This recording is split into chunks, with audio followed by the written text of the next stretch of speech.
Just finished our 6th residency session for this class at PT Solutions Orthopedic Residency. A lot of great conversation, really starting to dive more into our patients with low back pain and the progression of exercise. And at the end, we got into the conversation of whether home exercise programs are useful.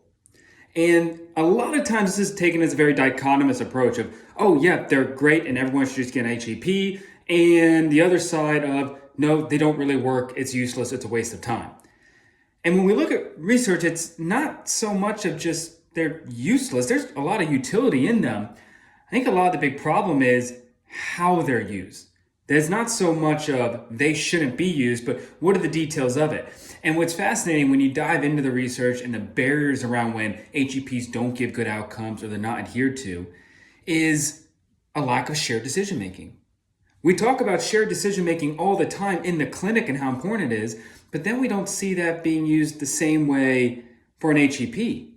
So instead, talking to the patient and finding out what exercises they enjoy to do. Do they understand or see how it could be used within their plan of care, or getting their feedback?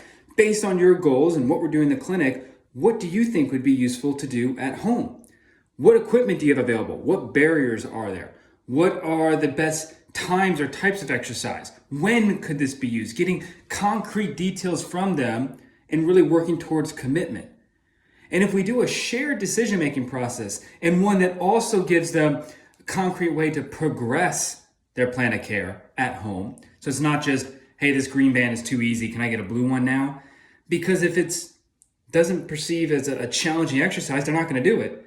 Instead, giving them the tools on how to progress intensity, maybe using reps in reserve, maybe you looking at heart rate recovery or heart rate response, something where they can then have autonomy to do those exercises.